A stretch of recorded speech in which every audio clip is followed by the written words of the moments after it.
लोग क्लास 9 का हिस्ट्री पढ़ने वाले हैं। हमने पिछले वीडियो में फ्रांस क्रांति के प्रभाव को देखा था। आज हम लोग देखने वाले हैं फ्रांस क्रांति के परिणाम से क्या क्या परिणाम हुए। तो फ्रांस की क्रांति का परिणाम सिर्फ फ्रांस में नहीं बल्कि पूरे विश्व में इसका परिणाम देखा गया। बहुत से लोग, बहुत से देश इसके देखकर अपने यहाँ क्रांति की और स्वतंत्रता हासिल की, अपने यहाँ सामंती व्यवस्था जो राजतंत्र था उनको समाप्त किया, है ना। इस तरह से देखते हैं कि फ्रांस में से क्या क्या प्रभाव पड़े। फ्रांस में पहला प्रभाव था सामंती व्यवस्था की समाप्ति। जो फ्रांस सामंत व्यवस्था था उसको समाप्त कर दिया गया और एक नई प्रजातंत्र को स्थापित किया गया, है ना, जिससे किसानों को सबसे ज्यादा अधिक मुनाफा हुआ, क्योंकि सामंत जो थे वो किसानों पर शासन किया करते थे, है ना, और किसान की जो खेती हुआ करती थी वो काफी खराब कंडीशन में रहती थी। लेकिन सामंती व्यवस्था समाप्त होने के बाद उनकी स्थिति भी सुधर गई। आगे देखते हैं हम लोग राजतंत्र की समाप्ति। तो फ्रांस की क्रांति के पूर्व 1789 के पूर्व जो था फ्रांस जो था वहां राजतंत्र था, है ना। लेकिन पहले क्या किया गया कि राजतंत्र को समाप्त नहीं किया गया था। 1789 क्रांति के बाद जो हमारा जो संविधान बनाने वाला जो था जिसको नेशनल असेंबली कहा गया, है ना, राष्ट्रीय सभा जो थी, उसने एक लाया था क्या कि संवैधानिक राजतंत्र की स्थापना फ्रांस में किया था। लेकिन रॉबस्पियर जो द्वारा जो विरोधी थे उनके द्वारा क्या किया गया, इस राजतंत्र की समाप्ति कर दी गई थी, है ना। हमने पिछले वीडियो में इस पर चर्चा कर चुके हैं हम लोग कि फ्रांस के शासक को क्या किया, राजा को क्या कर गिलोटिन पर चढ़ा दिया गया था, है ना, और उनकी रानी जो थी कुछ दिन बाद उनकी रानी को भी गिलोटिन पर चढ़ा दिया गया था, है ना। इस प्रकार क्या हो गया, यहाँ संवैधानिक राजतंत्र को भी मान्यता नहीं मिली और बाद में जाकर के राजतंत्र की समाप्ति हो जाती है और लोकतंत्र की स्थापना हो जाती है। तो उसके बाद देखते हैं प्रशासनिक एकरूपता। फ्रांस की क्रांति के पूर्व यहाँ व्यवस्था राजतंत्र की थी और राजा जो था यहाँ की प्रशासनों पर ध्यान नहीं दिया करता था। प्रशासनिक एकरूपता नहीं थी, सब जगह कानून बराबर नहीं थे, है ना, हर जगह कानून अलग अलग थे। अपनी मनमाने ढंग से लोग कानून का पालन करते थे, कभी नहीं करते थे। जो उनके शासक जो थे, कुलीन वर्ग जो थे, और भी हम लोग देखे थे, हम लोग जो गाँव वाले सामंत हुआ करते थे, शहरों के सामंत अलग हुआ करते थे, है ना, सब अपने मनमाने ढंग से कानून लागू किया करते थे, अपने मनमाने ढंग से टैक्स वसूला करते थे। लेकिन जब फ्रांस की क्रांति हुई, है ना, फ्रांस में प्रजातंत्र आया, तो उसके बाद क्या हुआ, फ्रांस में प्रशासनिक एकरूपता हुई, क्योंकि एक नया संविधान लिखा गया और वो संविधान को पूरे फ्रांस में लागू किया गया जो एक समान थी। इसलिए फ्रांस में क्या हुआ, प्रशासनिक एकरूपता आई। राजनीतिक चेतना का विकास। शुरुआत में जब फ्रांस की क्रांति नहीं हुई थी, यानी जब फ्रांस राजतंत्र से जकड़ा हुआ था, उसमें राजा का शासन हुआ करता था, तो फ्रांस में जो राजनीतिक चेतना का विकास नहीं था। लोगों के मन में राजनीति के बारे में कोई भूमिका नहीं होती थी, लोग कोई कुछ नहीं सोचते थे कि राजनीति क्या होता है क्या नहीं होता, कोई जानकारी नहीं होती। लेकिन जब क्रांति हुआ, लोगों ने इसमें भाग लिया, तो लोगों के मन में जागरूकता फैली कि राजनीति में जाना चाहिए, है ना, शासन में जो हमारा देश का शासन है उसमें हमारी जरूरत है, हमें उसमें सहभागी होना चाहिए, इसमें हमारी भागीदारी होनी चाहिए। इस तरह से क्या हुआ, लोगों में राजनीतिक चेतना का विकास हुआ, लोग राजनीति में जाने लगे, चुनाव लड़ने लगे, है ना, वोट देने लगे, है, लोगों को मन में राजनीतिक चेतना का विकास हुआ फ्रांस की क्रांति के बाद। उसके बाद देखेंगे राष्ट्रीयता की भावना का उदय। तो फ्रांस के लोगों में पहले जो लोग थे वो राजा के अधीन काम किया करते थे। राजा जो थे, राजा जो कहा करता था उसकी बातों को मान लिया करते थे, है ना। लेकिन जब फ्रांस में क्रांति हुई, लोगों ने इसमें भाग लिया और सबसे जरूरी बात यह है कि फ्रांस में जो क्रांति थी वो मध्यम वर्गीय क्रांति थी। इसमें सबसे ज्यादा सहयोग मध्यम वर्ग के लोगों का ही था, क्योंकि मध्यम वर्ग के लोगों को ही ज्यादा कष्ट हुआ करता था, क्योंकि उसके ऊपर जो कुलीन वर्ग थे, सैनिक वर्ग थे, उनको तो राजा के साथ रहते थे, उनके जीवन अच्छी खासी बीतती थी। लेकिन लोग मध्यम वर्ग के परिवार थे, उनकी जीवन जो है काफी दुर्दशा खराब थी, है ना, जिसके कारण इन लोगों को क्रांति करनी पड़ी। इसीलिए हम फ्रांस की क्रांति को मध्यम वर्गीय क्रांति के नाम से जानते हैं, है ना। तो इसके बाद जो है फ्रांस की क्रांति, लोगों ने एकजुट होकर के सरकार के खिलाफ लड़ा, है ना, और क्या हुआ, इससे क्या होता है, लोगों के मन में अपने देश के प्रति प्यार उत्पन्न हुआ, है ना, लोगों के मन में राष्ट्रीयता की भावना है, अपने राष्ट्र के बारे में सोचने लगे, अपने बारे में नहीं बल्कि राष्ट्र के बारे में सोचने लगे, राष्ट्र को कैसे चलाना है, हमारा जो देश है वो कैसे राजा से स्वतंत्र होगा, इस सब की भावना का विकास उनमें होने लगा। इस तरह से क्या होता है, राष्ट्रीयता की भावना की उदय फ्रांस के लोगों में होता है फ्रांस की क्रांति के कारण। अगर फ्रांस क्रांति नहीं होती तो शायद ही वहां राष्ट्रीय चेतना का, राष्ट्रीयता की भावना का विकास हो पाता या उनका उदय हो पाता। उसके बाद देखते हैं व्यक्ति के महत्व का वर्णन। तो फ्रांस क्रांति कहने का मतलब है, सीधी सी बात है कि क्रांति के पूर्व 1789 के पूर्व राजा के शासन में जो था व्यक्ति की महत्व नहीं थी, बल्कि पहुंच यानी पैरवी की महत्व हुआ करता था। कोई आदमी कितना कुशल है उसे कोई मतलब नहीं है, जब आपकी पैरवी होती है और आप अनपढ़ में तो आपके पैरवी राजा के पास किसी की पैरवी कर दी जाती है ना, तो आप अच्छे पोस्ट पर जाके आपको तैनात कर दिया जाता था, है ना। लेकिन फ्रांस की क्रांति के बाद आदमी यानी जो मानव था, वहां पे जो लोग थे उनकी एबिलिटी यानी कुशलता के, है ना, उनके ज्ञान के आधार पर ही उनका चयन होने लगा, उनको नौकरी दिया जाने लगा, है ना। यानी कहने का मतलब है क्रांति के बाद जो है व्यक्ति की महत्ता आ गई, पैरवी की महत्ता नहीं। लेकिन क्रांति के पूर्व क्या था, पैरवी की महत्ता थी। अगर आपके पास बड़े लोग हैं पैरवी है तो किसी भी जगह पर आपको नौकरी दे दिया जाएगा, लेकिन बाकी लोगों को नहीं दिया जाता था। लेकिन बाद में क्या हुआ, जब गणतंत्र की स्थापना हुई वहां, तो व्यक्ति की महत्ता यानी व्यक्ति की कुशलता पर ध्यान दिया गया, कुशलता के अनुसार उनकी एबिलिटी के अनुसार उनको जॉब दिया जाने लगा। आगे बढ़ते हैं, स्वतंत्रता, समानता और बंधुत्व का नारा। फ्रांस क्रांति के दौरान ये सब नारे दिए गए थे, है ना। लोगों में स्वतंत्रता की भावना कि हम स्वतंत्र कैसे हो, हम जो राजा के अधीन काम करते हैं, राजा अपनी मनमानी हम पर करता है, तो उस पर किस तरह से हम स्वतंत्र हो। समानता में सभी लोगों को समान अधिकार नहीं दिए गए थे। कुछ लोगों को टैक्स नहीं देना पड़ता था, बाकी जो सामान्य वर्ग थे, जो नीचे जाति के लोग थे, उनको टैक्स देना पड़ता था, या दूसरे धर्म वाले को टैक्स देना पड़ता था, स्पेशल प्रकार का टैक्स देना पड़ता था दूसरे धर्म वाले को, है ना। और तो समानता की बात कही गई, लोग समान अधिकार ले जाएंगे, है ना। इन सभी का भावना का उदय फ्रांस क्रांति का। बंधुत्व का नारा, यहाँ के सभी लोग भाईचारे के साथ रहेंगे, एक साथ किसी से लड़े झगड़ेंगे नहीं और एक साथ आपस में मिलकर रहेंगे। इस तरह की भावना का उदय फ्रांस की क्रांति के दौरान होता है। उसके बाद नागरिक स्वतंत्रता, नागरिक स्वतंत्रता की स्थापना। तो जब फ्रांस की क्रांति हुई, देश गणतंत्र बन गया, तो इस पर एक बात पर ध्यान दिया गया कि नागरिक स्वतंत्रता कहने का मतलब है, इस आधार पर नागरिक स्वतंत्रता दी गई, जब आदमी जब से जन्म लेता है वो स्वतंत्र है उसी टाइम से, उसके अपने धन कमाने का स्वतंत्र है, अपने जीवन जीने की स्वतंत्रता उसके पास है, और इसकी स्वतंत्रता उसको कोई उसे छीन नहीं सकता है किसी भी आधार पे, है ना। इस बात का ध्यान दिया गया और फ्रांस में क्या किया गया, नागरिक स्वतंत्रता की स्थापना नहीं, यानी कोई भी आदमी जो है जन्म से ही स्वतंत्र है, इस बात पर ध्यान दिया गया और ऐसे कानून को लाया गया कि फ्रांस में किसी आदमी का स्वतंत्रता सरकार के द्वारा या फिर किसी आम जनता के द्वारा छीनी नहीं जा सके। ठीक है, आगे बढ़ते हैं हम लोग। तो धार्मिक स्वतंत्रता, तो फ्रांस में जो है कैथोलिक धर्म जो था, कैथोलिक चर्च का जो धर्म था वो प्रमुख धर्म था, यानी वो उसी धर्म की सिर्फ मान्यता थी फ्रांस में, बाकी दूसरे धर्मों की मान्यता नहीं थी, है ना। मान्यता कहने का मतलब है कि वहां पर जो दूसरे धर्म के लोग हैं उनको एक अलग प्रकार का टैक्स देना पड़ता था, जिसका नाम था, हम लोग पढ़े थे पिछले वीडियो में, इसके पहले के वीडियो में पढ़ चुके हैं, टाइप धर्म का था, जो अन्य धर्म वाले को दिया जाता था। जो कहने का मतलब जो कैथोलिक चर्च धर्म संबंधित नहीं थे उन लोगों को इस प्रकार का टैक्स देना पड़ता था अलग से, बाकी टैक्स पे करते ही थे, साथ ही साथ इस टैक्स भी देना पड़ता था।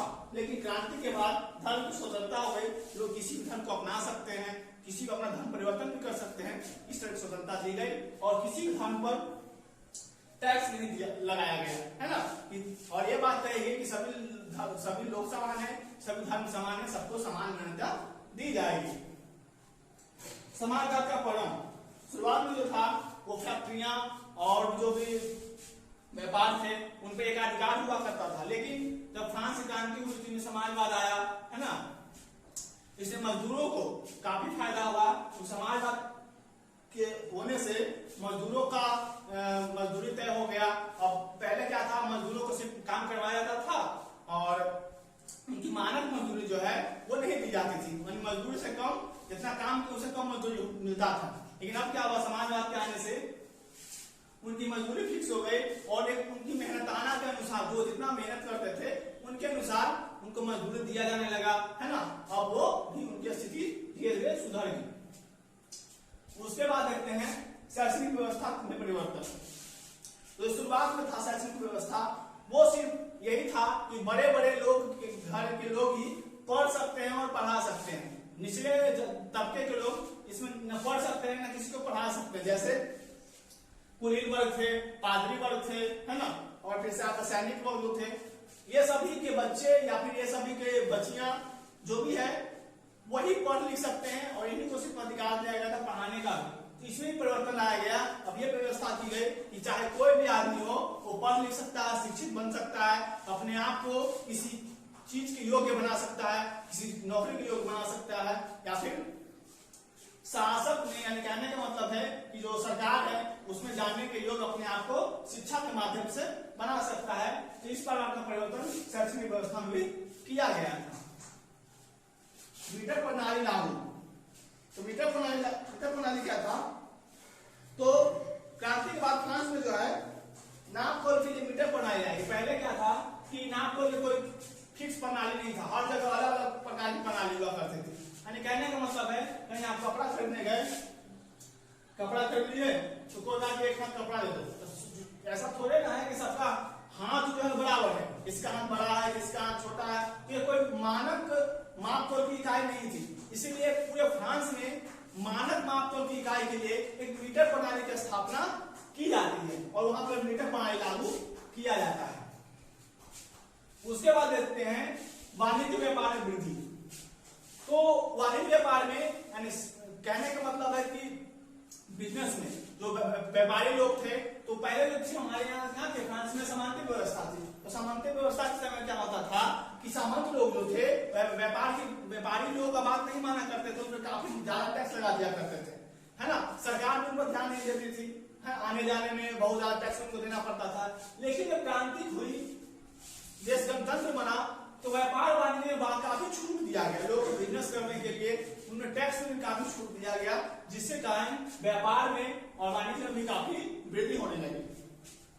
उसके बाद देखते हैं नेपोलियन का कानून संग्रह, जिसको नेपोलियन कोड भी कहा जाता है। इसको हम क्या कहते हैं? नेपोलियन कोड भी कहते हैं। तो नेपोलियन ने अपने कानून, अपने द्वारा लिखित कानून, तो नेपोलियन ने अपने द्वारा लिखित कानून बनाया था, जिसको नेपोलियन कोड भी कहा जाता है। और जब तक नेपोलियन शासन में रहा, वाटरलू के युद्ध से पहले तक, वाटरलू के युद्ध हारने के बाद नेपोलियन शासन समाप्त हो जाती है ना। तो जब तक नेपोलियन रहा तो नेपोलियन कोड को लागू किया गया। उसके बाद है नया राष्ट्रीय कैलेंडर। जब फ्रांस आजाद हुआ तो 22 सितंबर 1792 से नया कैलेंडर लागू किया गया, जिसको पूरे साल को 12 महीनों में विभाजित किया गया। कितने महीनों में? 12 महीनों में इसको विभाजित किया गया। इस तरह से क्या हुआ, फ्रांस में एक नया राष्ट्रीय कैलेंडर भी लागू किया गया। चलिए देखिए, हम लोग आगे देखते हैं फ्रांस की क्रांति का विभिन्न वर्गों पर क्या प्रभाव था, यानी अलग अलग वर्गों पर। तो पहला हम देखते हैं क्रांति और जीवन। 1789 क्रांति के समय जनजीवन लोगों का कैसा था? तो उस समय जो था लोगों के जनजीवन और रोजाना की दिनों पर काफी प्रभाव पड़ा। उन लोगों के द्वारा क्या किया गया कि बहुत से ऐसे राजशाही कानून था ना, उसको समाप्त करने की कोशिश की। उसी में एक प्रयास किया गया था कि विचार अभिव्यक्ति के लिए, यानी विचार और अभिव्यक्ति की स्वतंत्रता के लिए, अपने विचार को प्रकट करने के लिए दूसरे के सामने, अपने अभिव्यक्ति को दूसरे के सामने प्रकट करने के लिए एक कानून बना लिया गया, है ना। इन लोगों के द्वारा क्या किया गया, एक कानून बना लिया गया, और जिसके तहत जो अभिव्यक्ति पर या फिर लेखन, भाषा, किसी भी तरह से अपनी बातों को जनता के बीच पहुंचाने का जो प्रयास था, उन पर जो सेंसरशिप लगाया गया था उनको हटवा दिया। ठीक है, उनको क्या किया गया, सेंसरशिप लगा हुआ था उनको हटवा दिया गया। और ये बात कही गई कि जो भाषण देना, अपनी अभिव्यक्ति को प्रकट करना, ये मानव का नैसर्गिक अधिकार है, और इसकी घोषणा करवा दी। घोषणा पत्र में लिखवाया गया कि अभिव्यक्ति और भाषण क्या है, लोगों का नैसर्गिक अधिकार है। जिससे क्या हो गया कि फ्रांस में पुस्तक, अखबार और भी जो ऐसे माध्यम थे जिनके द्वारा नेताओं के बाद जो थे, जो क्रांतिकारी थे, उनके बाद आम जनता तक पहुंचाने का जो साधन था उनमें काफी वृद्धि होने लगा, यानी काफी पुस्तकें छपने लगी, काफी अखबारों का विकास हो गया, है ना। इस तरह से दूसरी बात है, क्रांति पर दासों का क्या प्रभाव पड़ा, क्रांति का दासों पर क्या प्रभाव पड़ा। तो फ्रांस की क्रांति से लोगों का जीवन में बहुत सारा परिवर्तन हुआ। फ्रांस की क्रांति के बाद दास प्रथा को समाप्त कर दिया गया।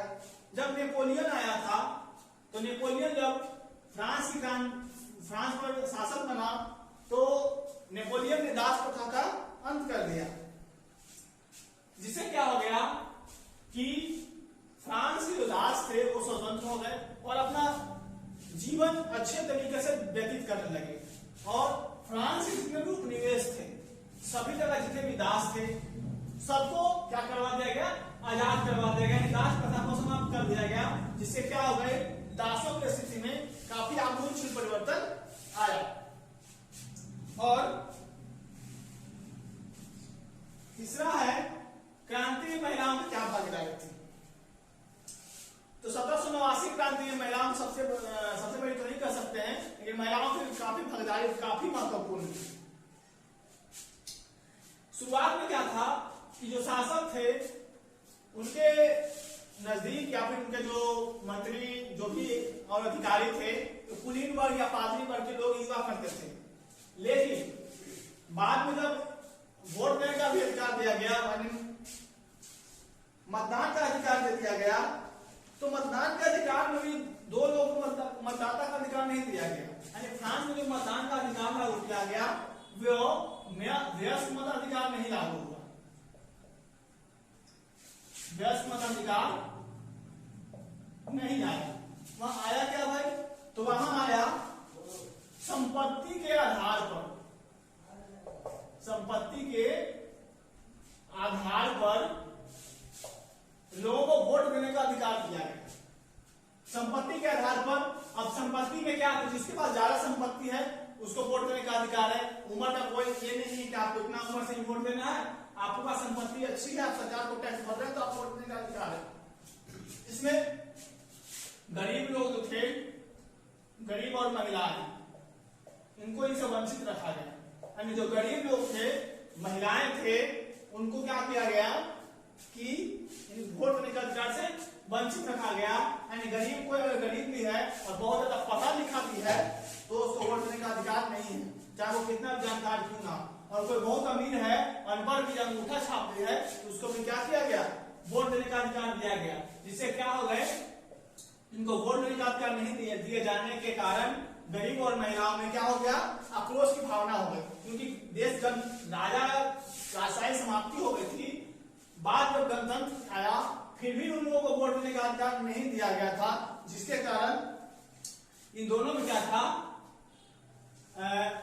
आक्रोश की भावना थी। हाँ, नेशनल असेंबली जो थी, नेशनल असेंबली का संविधान बनाया गया था, तो उसके द्वारा क्या दिया गया था कि संवैधानिक राजतंत्र ही रहेगा, पर संविधान का रूप चलेगा। लेकिन जब कन्वेंशन बना, नया असेंबली बना जिसका नाम कन्वेंशन रखा गया, तो कन्वेंशन के तहत भी क्या किया गया कि अब राजतंत्र नहीं रहेगा, गणतंत्र रहेगा। लेकिन गणतंत्र में भी क्या था, गरीब और महिलाओं को वोट देने का अधिकार नहीं दिया गया था, जिनके कारण गरीब और महिलाएं जो भी थे उन्हें आक्रोश की भावना थी।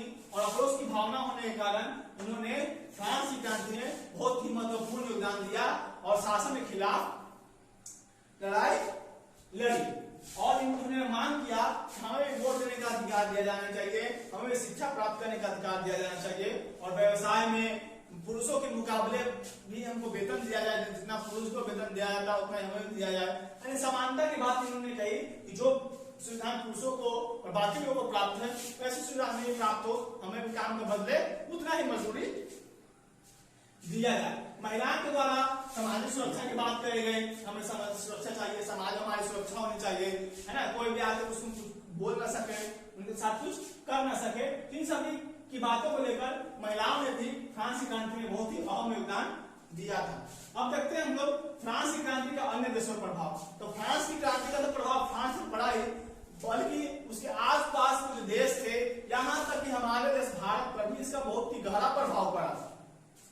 तो देखते हैं यूरोप, क्योंकि फ्रांस भी यूरोप में है, तो इसका प्रभाव जो है पूरे यूरोप पर पड़ा। यूरोप पर क्या प्रभाव पड़ा, तो जो यूरोप में अधिकतर देशों में सामंत व्यवस्था था उसकी समाप्ति हो गई, क्योंकि यूरोप के अन्य देश जो थे इस फ्रांस इस घटना पर नजर बनाए हुए थे कि किस तरह से फ्रांस के लोगों ने क्रांति किया, आंदोलन किया, उसके सामंत व्यवस्था की समाप्ति की गई। तो उसी तरह से उनको देखकर अपने यहाँ भी इन लोगों ने क्या किया, सामंत व्यवस्था को समाप्त कर दिया। इटली पर प्रभाव, तो इन सभी क्योंकि इटली का एक नेपोलियन ने किया था, तो नेपोलियन जो था वो फ्रांस का ही रहने वाला था, लेकिन था इटली में। तो उसने भी फ्रांस को पूरा नजर बनाया हुआ था कि किस तरह से फ्रांस ने लड़ाई लड़ी और अपने आप को एकत्रित करके राष्ट्रपति को समाप्त किया। तो उसी आधार पर क्या किया गया, इटली का एक नेपोलियन द्वारा किया गया और पूरे इटली में क्या किया गया, गणतंत्र की स्थापना की गई।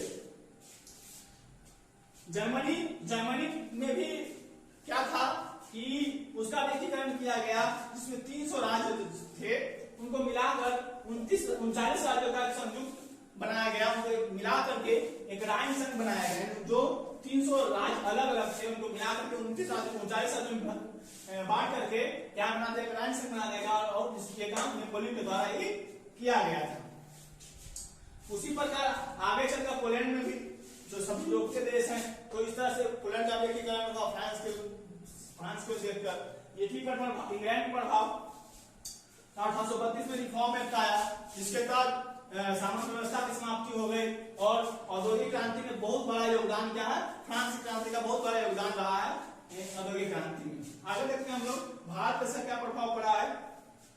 तो जिस प्रकार फ्रांस में लोगों ने एकत्रित होकर सरकार के खिलाफ आवाज उठाई थी, उसी प्रकार में जिस प्रकार हमारे यहाँ देश अंग्रेज जो थे हमारे यहाँ शासन कर रहे थे, तो टिप्पू सुल्तान के द्वारा क्या किया गया, अंग्रेजों की सत्ता की समाप्ति का प्रयास किया गया।